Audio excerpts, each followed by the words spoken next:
Hello everyone. Today in this video you are going to learn how to find out maintenance order history in SAP.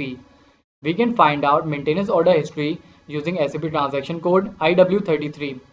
In this command field we are going to write IW33 and press enter.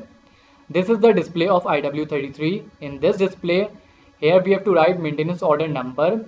Then we will go on to extras and then we will go on documents for order and select documents flow. As a result, maintenance order history will be displayed in which we can find out the notification number against which this maintenance order has been created. We can also find out the dates and status of notification and maintenance order.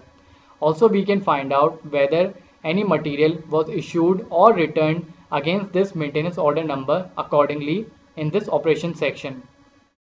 So that's it guys from my side. I hope you like this video. Kindly like, share and comment and do subscribe to my channel for more updates. Thank you so much.